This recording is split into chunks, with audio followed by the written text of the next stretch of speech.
علیکم ورحمۃ اللہ وبرکاتہ۔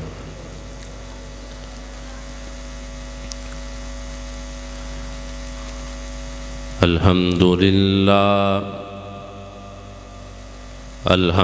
للہ نحمده ونستعینه ونستغفره ونعوذ باللہ من شرور انفسنا ومن سیئات اعمالنا، من يهده اللہ فلا مضل له ومن يضلله فلا هادي له، وأشهد أن لا إله إلا الله وحده لا شريك له، وأشهد أن محمدًا عبده ورسوله،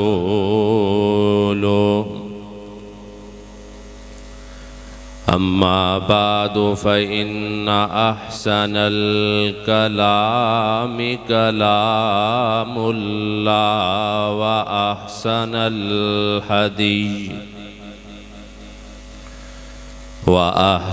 الهدي هدي محمد صلى الله عليه وسلم، وشر الأمور محدثاتها، وكل محدثة بدعة،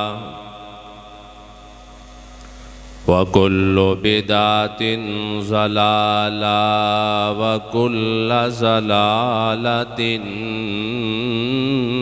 في النار۔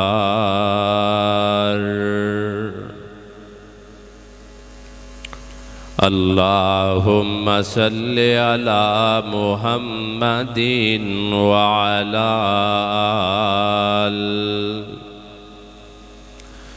وعلى آل محمد كما صليت على إبراهيم وعلى آل إبراهيم إنك حميد مجيد۔ اللهم بارك على محمد وعلى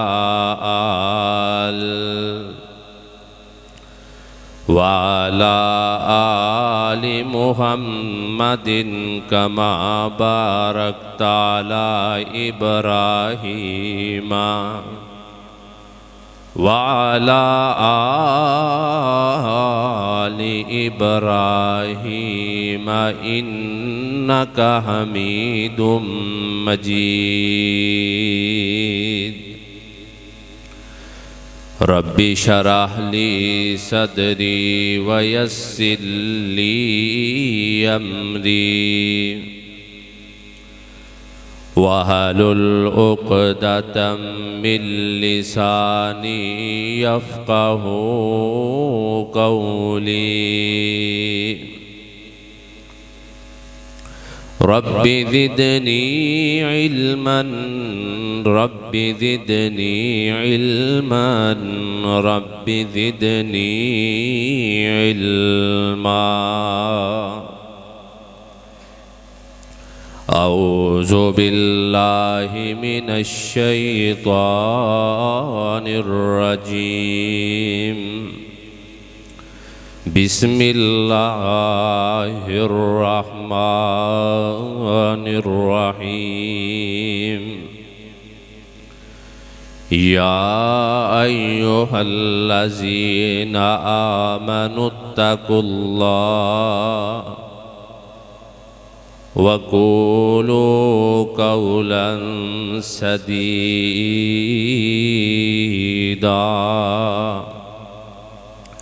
يصلح لكم أعمالكم ويغفر لكم ذنوبكم ومن يطع الله ورسوله فقد فاز فوزا عظيما.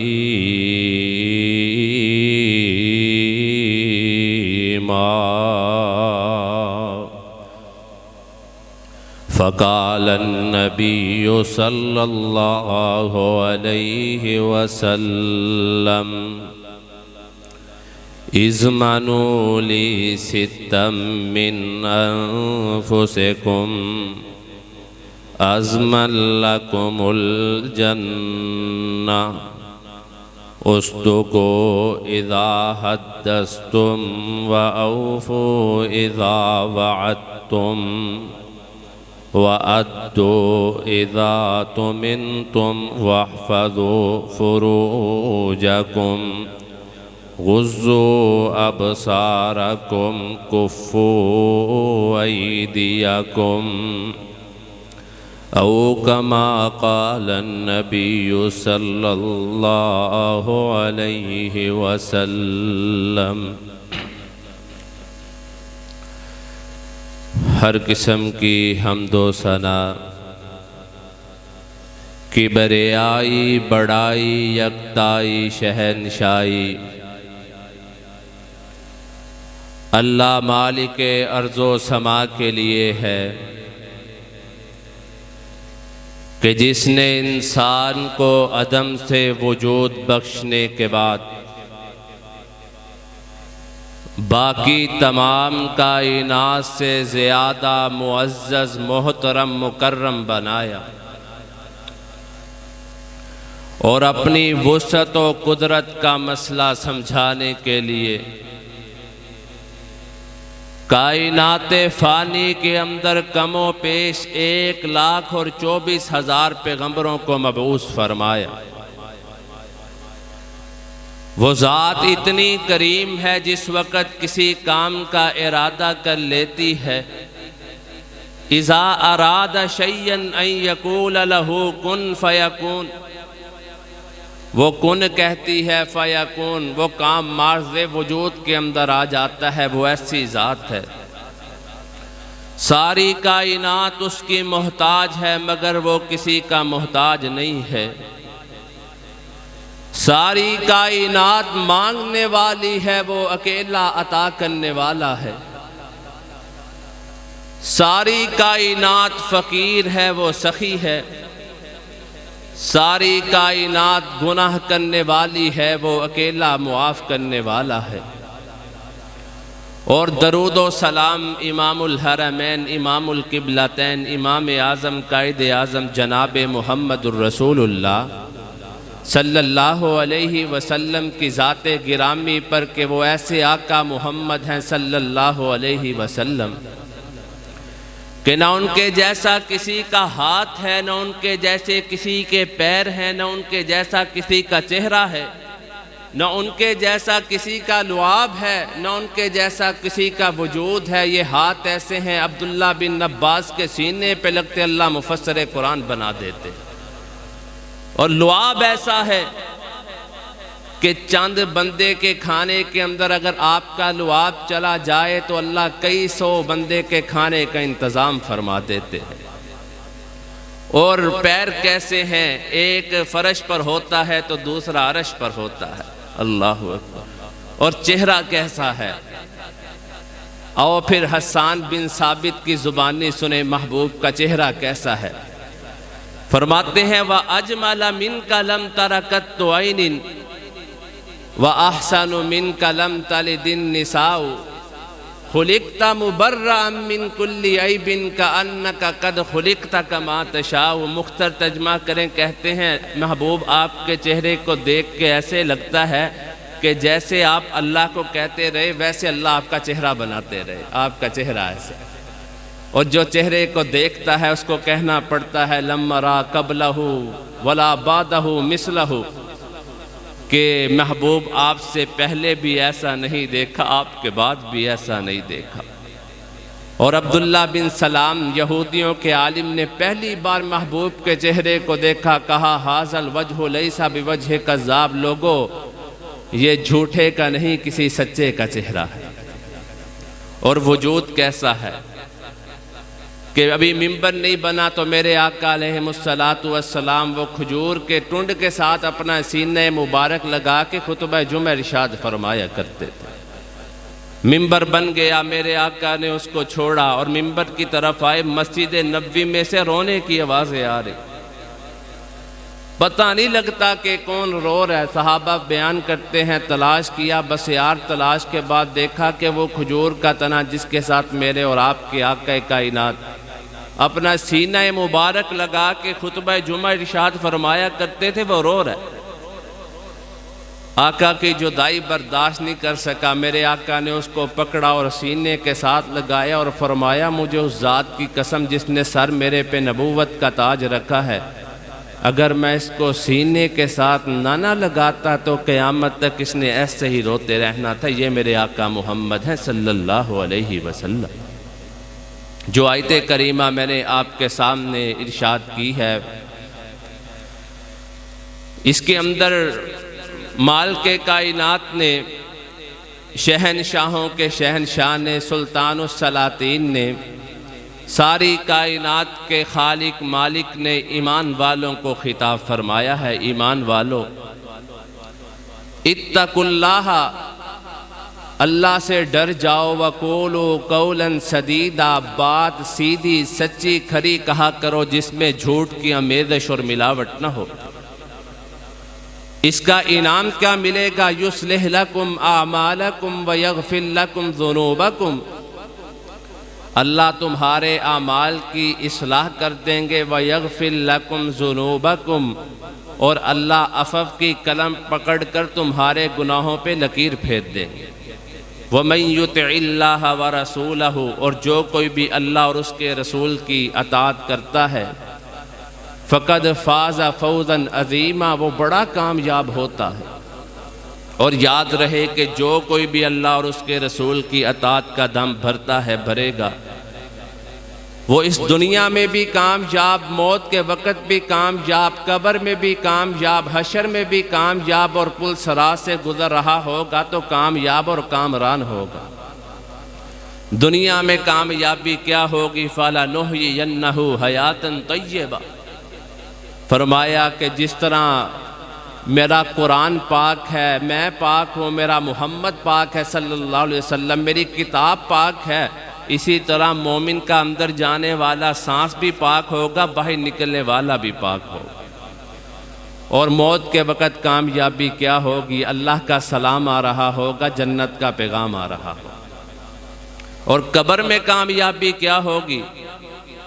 تمہیں منکر اور نکیر نظر نہیں آئیں گے، بلکہ مبشر اور بشیر نظر آئیں گے۔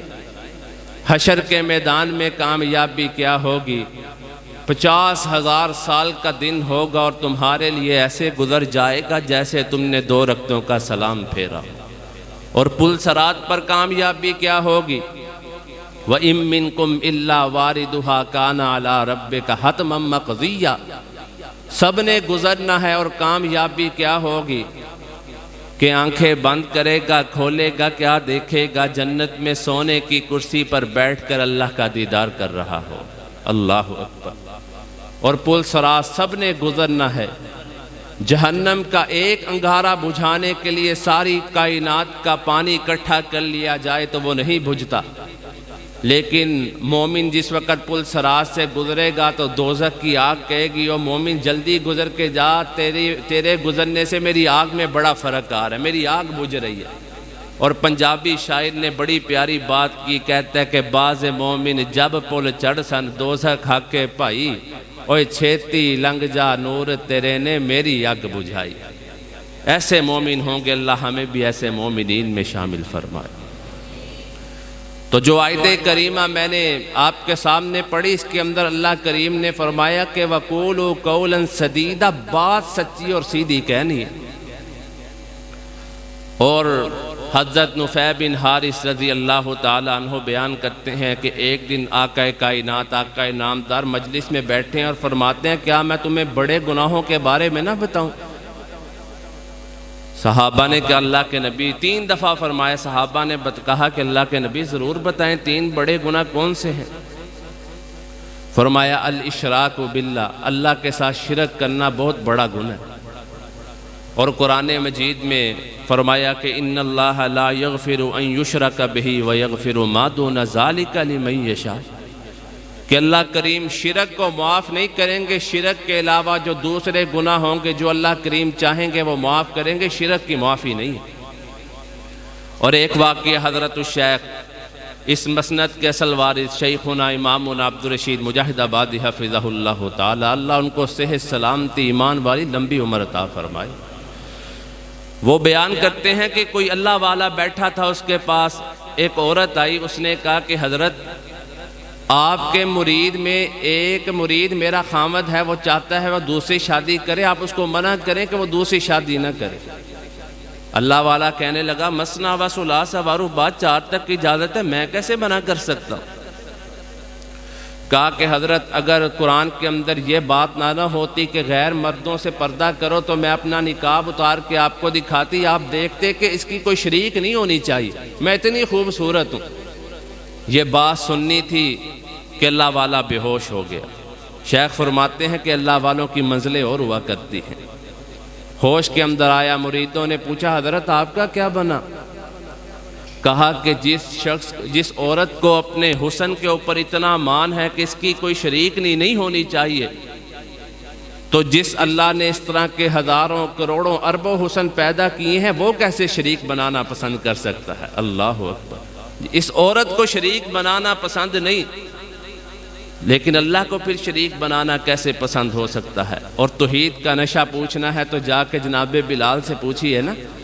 اللہ اکبر۔ امیہ مارتا ہے، گرم ریتوں پہ لٹاتا ہے، احد احد احد احد۔ صحابہ بیان کرتے ہم نے کہا بلال موقع آئے گا اونچی بھی کہے گا بھی منہ میں کہا کر اتنی مارے کھاتا ہے۔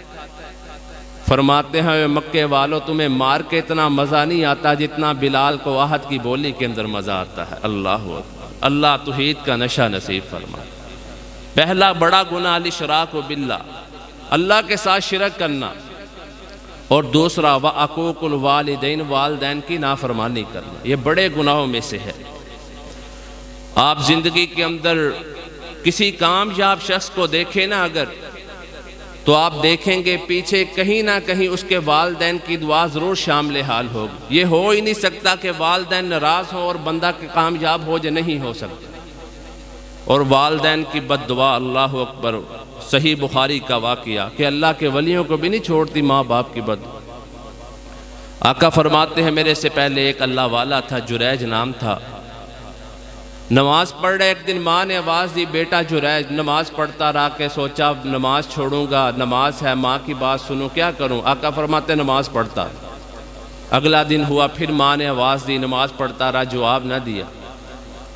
تیسری رات ہوئی، پھر ماں نے آواز دی، جواب نہ دیا۔ ماں کے منہ سے نکلا بیٹا جب تک تم مرے ہی نہ، جب تک تو کسی گندی عورت کا چہرہ نہ دیکھ لے۔ اللہ قریب ہی ایک عورت رہتی تھی، اس نے بچہ جنم دیا، لوگوں نے پوچھا تیری شادی نہیں ہوئی، بچہ کہاں سے آیا؟ کہا کہ یہ حجرے والے جریج سے پوچھو جا کے اس کا بچہ ہے۔ لوگوں نے بغیر تحقیق کے جا کے پتھر مارے، گھر بھی توڑ دیا، ان کو بھی زخمی کیا۔ جریج نے اللہ کے سامنے ہاتھوں کو اٹھایا، کہا اللہ ماں کی بات تو پوری ہو گئی ہے لیکن میری صفائی کا تو انتظام ہونا چاہیے نا۔ بچے کو بلایا، بچے کی ناف پہ انگلی رکھ کے کہا کہ بتا تیرا باپ کون ہے؟ بچہ کہنے لگا کہ جریج کے ساتھ میرا تعلق کوئی نہیں ہے، میرا باپ تو فلانا چرواہا ہے۔ لوگ کہنے لگے کہ حضرت اگر اب آپ کہیں تو آپ کے لیے نیا گھر تعمیر کرواتے ہیں، سونے کا گھر بنا دیتے ہیں۔ کہا کہ نہیں، جیسے پہلے تھا ویسے بنا دو۔ اگلی بات جس کے لیے میں نے یہ بات سنائی، اللہ کے نبی نے فرمایا اگر ماں کے منہ سے یہ نکل جاتا نا بیٹا تب تک تیری موت نہ آئی جب تک تو زنا نہ کر لے۔ آقا فرماتے ہیں جریج نے زنا کر کے ہی مرنا۔ استغفر اللہ، ماں باپ کی بد دعا اللہ کے ولیوں کو بھی نہیں چھوڑا کرتی۔ اور شیخ صاحب آپ کو پتہ ہے کہ رام گڑھ کے علاقے کے اندر شیخ صاحب نے 37 سال کا عرصہ گزارا، تو صبح فجر کی نماز کے بعد درس دیتے ہوئے شیخ کے منہ سے نکلا کہ جس شخص کی دعا قبول نہ ہوتی ہو وہ اپنے ماں کے جوتے کو سر پہ رکھ کے دعا کرے، اللہ دعا قبول کر لیتے۔ چھت پر بیٹھا نذیر حلوائی نامی شخص، اس کو کوڑ کی بیماری تھی، بڑے بڑے علاج کروائے، بڑی بڑی جگہ پہ گیا، کوئی شفا نہ ملی۔ شیخ صاحب کے درس کی یہ بات سن کے نیچے اترا، ماں کی جوتی کو اٹھایا اور سر پہ رکھ کے کہنے لگا اللہ تیرے بندے نے کہہ کہ جو دعا قبول نہ ہوتی ہو ماں کی جوتی سر پہ رکھ کے دعا کرے تو دعا سن لیتا ہے، میرا کوڑ دور کر دے۔ پورا رام گڑھ اس بات کا گواہ ہے کہ اسی وقت، یہ نہیں کہ آہستہ آہستہ، اسی وقت اللہ نے اس کے جسم کے ساڑھے کوڑ کو ٹھیک کر دیا۔ اللہ اکبر، ماں کی جوتی۔ اور وہ مشہور واقعہ وہ بھی آپ نے سنا ہوگا، وہ 3 بندے جو غار کے اندر گئے تھے، یہ بھی صحیح بخاری کا واقعہ۔ بارش شروع ہوئی، غار کے اندر پناہ لی، غار کا منہ بند ہو گیا، چٹان آئی بند ہو گیا، اب باہر نکلنے کا کوئی راستہ نہیں ہے۔ ان میں سے ایک نے کہا کہ یار کوئی اپنی ایسی نیکیاں یاد کرو جو خالص اللہ کے لیے کی ہوں۔ اللہ اکبر، ہم بھی اپنی نیکیوں پہ ذرا نظر دوڑائیں کہ ہمارے پاس بھی کوئی ایسی نیکی ہے کہ جو خالص اللہ کے لیے کی ہو۔ اس میں سے ایک کہنے لگا کہ اللہ میں بکریاں چرایا کرتا تھا، جس وقت بکریاں چرا کے گھر کے اندر آتا تھا سب سے پہلے اپنے ماں باپ کو دودھ پلاتا تھا، پھر کوئی دوسرا کام کرتا تھا۔ اللہ ایک رات ایسا ہوا کہ میں بکریاں چرا رہا ہوں، میں لیٹ ہو گیا، گھر کے اندر گیا تو میرے والدین سو گئے، میں دودھ کا گلاس پکڑے ان کے سرانے پہ کھڑا رہا، بچے بلکتے رہے کہ ابا ہمیں پہلے دودھ پلائے، کہا کہ نہیں پہلے میرے والدین پئیں گے تو پھر تمہیں ملے گا۔ اللہ اگر میں پوری رات تیری رضا کے لیے کھڑا ہوا ہوں، ماں باپ کے لیے، تجھے خوش کرنے کے لیے، تو پتھر کو دور کر دے۔ میرے آقا فرماتے ہیں پتھر تھوڑا سا دور ہوا، ابھی اتنا دور نہیں ہوا کہ باہر نکل سکے۔ دوسرا کہنے لگا اللہ کریم میرے چچا کی بیٹی تھی، میں اسے بڑی محبت کرتا تھا، بڑا پیار کرتا تھا، جس وقت میں اس کے قریب ہوا تو وہ کہنے لگی اوے اللہ سے ڈر، اللہ اگر میں نے تیرے ڈر سے یہ کام چھوڑا ہے تجھے خوش کرنے کے لیے پتھر کو دور کر دے۔ آقا فرماتے ہیں پتھر تھوڑا سا اور دور ہوا۔ تیسرا کہنے لگا اللہ میرے پاس ایک مزدور کام کیا کرتا تھا، جس سے جتنی مزدوری میں نے اس سے طے کی تھی وہ اس پہ خوش نہ ہوا، بعد میں وہ ناراض ہو کے چلا گیا۔ جس وقت وہ واپس آئے اللہ میں نے اس کے مزدوری سے بکری خریدی، چرواہا خریدا، وہ کرتا کرتا ایک پورا ریوڑ بن گیا۔ جس وقت وہ دوبارہ کئی سالوں کے بعد آیا اس نے کہا کہ یار اتنے پیسے ہی دے دے۔ اللہ میں نے کہا کہ یہ سارا جتنا ریوڑ ہے یہ سارا تیرا ہے۔ وہ کہنے لگا مذاق کرتے ہو؟ میں نے کہا نہیں مذاق نہیں کرتا، واقعی تیرا ہے۔ اللہ اگر میں نے یہ کام تجھے خوش کرنے کے لیے کیا ہے تو پتھر کو دور کر دے۔ آقا فرماتے ہیں پتھر دور ہوا اور وہ تینوں غار سے باہر نکلا۔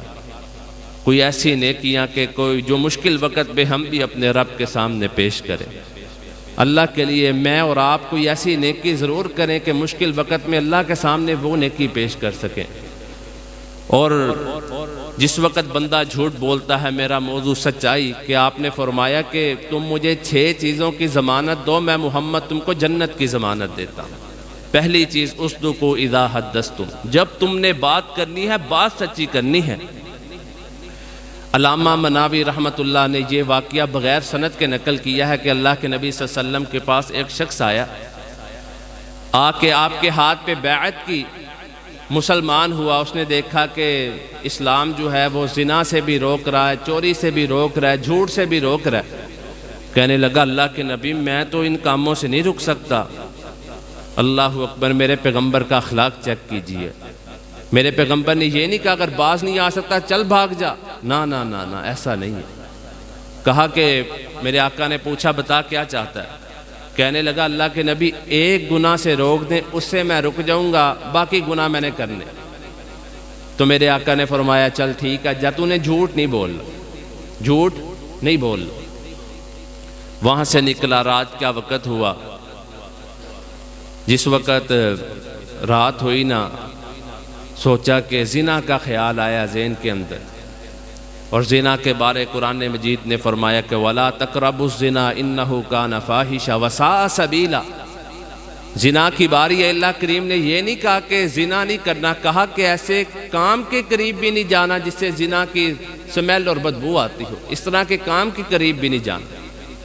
فرمایا یا معاشر الشباب تزوجوا، اوے جوانوں کی جماعت، اپنی جوانیوں کی حفاظت کرنے کے لیے تزوجوا، شادیاں کیا کرو، فإنہ اغض للبصر، یہ نظروں کو نیچا کر دیتی ہے، وَأَحْسَنُ لِلْفَرَجِ، اور شرم گاہوں کی حفاظت کرتی ہے، اور اگر ابھی اتنے پیسے نہیں ہیں، رشتہ نہیں ہے، تو میرے آقا فرماتے ہیں پھر روزے رکھا کرو، یہ تمہارے لیے ڈھال کا کام کریں۔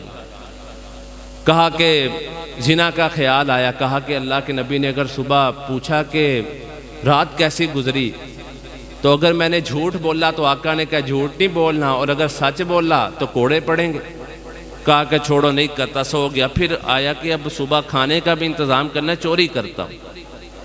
میرے آقا فرماتے ہیں کہ وہ چوری کے ارادے سے جو ہے نا کھڑا ہوا، اللہ اکبر، اس نے سوچا کہ اگر صبح آقا نے پوچھ لیا کہ ہاں بھی رات کیسی گزری، اگر کہا کہ چوری کی ہے، اگر کہا کہ نہیں کی تو جھوٹ ہوگا، اور اگر کہا کہ کی ہے تو السارق والسارقۃ تو فاقطعوا ایدیہما، ہاتھ کٹ جائیں گے۔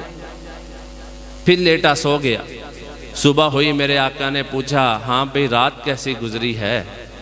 کہنے لگا اللہ کے نبی جھوٹ بولنے کے چھوڑنے کی وجہ سے اللہ نے باقی تمام گناہوں سے بھی نجات عطا کر دی۔ جھوٹ اگر اس کو ام الخبائث گناہوں کی ماں بھی کہا جائے تو کوئی مذائقہ نہیں، اتنا بڑا جرم ہے جھوٹ بولنا۔ آج ہماری تجارت، ہمارا کاروباری سارا سسٹم جھوٹ کے اوپر ہے۔ حدیث میں آتا ہے اذا کذب العبد تباعد منہ الملک، کہ جس وقت بندہ جھوٹ بولتا ہے تو رحمت کا فرشتہ اس سے دور بھاگ جاتا ہے۔ ایک جھوٹ بولتا ہے 1 میل، جتنے جھوٹ بولتا جاتا ہے رحمت کا فرشتہ اس سے دور بھاگتا جاتا ہے۔ اللہ کی رحمت اس شخص کے قریب نہیں آتی جو جھوٹ بولتا ہے۔ اور حدیث کے اندر آتا ہے کہ 40 من کن فیہ کان منافقا خالصا، کہ 4 چیزیں جس شخص کے اندر پائی جائیں، میرے آقا فرماتے ہیں وہ پیور منافق ہے، خالص منافق ہے۔ کون سی 4 چیزیں؟ اس پہ غور کیجئے گا۔ اذا حدث کذب، جب بات کرے گا جھوٹ بولے گا۔ اذا اؤتمن خان، جب اس کے پاس امانت رکھوائی جائے گی تو اس میں خیانت کرے گا۔ وَإِذَا عَاهَدَ غَدَرَ، جس وقت وعدہ کرے گا دھوکہ دے گا، وعدے کی خلاف ورزی کرے گا۔ وَإِذَا خَاصَمَ فَجَرَ، اور جس وقت جھگڑا کرے گا اس وقت گالیاں دے گا۔ اور ہم چھوٹے چھوٹے معاملات کے اندر اتنا جھوٹ بولتے ہیں۔ حضرت عبداللہ بن عامر رضی اللہ تعالیٰ عنہ بیان کرتے ہیں کہ ایک دن حضور آقا میرے گھر آئے، تو میں اس وقت بالکل چھوٹا سا بچہ تھا، میں کھیلنے کے لیے باہر نکلا تو میری والدہ نے کہا کہ عبداللہ ادھر آؤ میں تمہیں کچھ دوں۔ تو میرے آقا نے پوچھا عبداللہ کی والدہ تم اس کو کیا دینے والی ہے؟ کہا کہ اللہ کے نبی یہ کھجور میں عبداللہ کو دوں گی۔ تو میرے آقا نے فرمایا کہ اگر تو اس کو کھجور نہ دیتی تو اللہ کے ہاں جھوٹی لکھ دی جاتی۔ چھوٹے چھوٹے معاملات کے اندر میرے آقا فرماتے ہیں کہ بندہ جھوٹ بولتا رہتا ہے، بولتا رہتا ہے، بولتا رہتا ہے، حتیٰ یکتب عند اللہ کذابا، اللہ کے ہاں اس کو جھوٹا لکھ دیا جاتا ہے۔ اور پھر فرمایا کہ بندہ سچ بولتا رہتا ہے، بولتا رہتا ہے، حتیٰ یکتب عند اللہ صدیقا، اللہ کے ہاں اس کو سچا لکھ دیا جاتا ہے۔ اور پھر فرمایا کہ ان الصدق ینجی والکذب یہلک، آپ نے فرمایا سچ نجات دیتا ہے اور جھوٹ جو ہے وہ ہلاک کر دیتا ہے۔ اور سچ بول کے تجارت کرنے والا، سچ بول کے، اس کے بارے میں میرے آقا نے فرمایا کہ التاجر الصدوق الامین مع النبیین والصدیقین والشہداء یوم القیامہ، سچ بول کے تجارت کرنے والا، آقا فرماتے ہیں ساری عمر کاروبار کیا ہے، کل قیامت والے دن انبیاء کے ساتھ، صدیقین کے ساتھ، شہداء کے ساتھ کھڑا ہوگا۔ اللہ اکبر۔ جس وقت میرے آقا معراج سے آئے نا، تو میرے آقا نے آ کے مشرکین مکہ کو کہا کہ میں معراج کر کے آیا ہوں۔ ابو جہل کے پاس، صدیق اکبر کے پاس پہنچا۔ ابو جہل کہنے لگا وہ صدیق تیرے نبی نے آ کے ایسے کہے کہ میں مسجد اقصیٰ سے ہو کے معراج کر کے آیا ہوں، بھلا ایک رات میں ایسے ہو سکتا ہے؟ تو صدیق نے جو جواب دیا سونے کے پانی سے لکھنے والا، کہتے ہیں کہ میری ابھی محبوب سے ملاقات تو نہیں ہوئی، اگر محبوب نے کہا ہے تو بات ایسے ہی ہے، کیونکہ اللہ نے میرے محبوب کے ہونٹ ہی ایسے بنائے ہیں جن میں سے کبھی جھوٹ نکل ہی نہیں سکتا۔ اللہ اکبر۔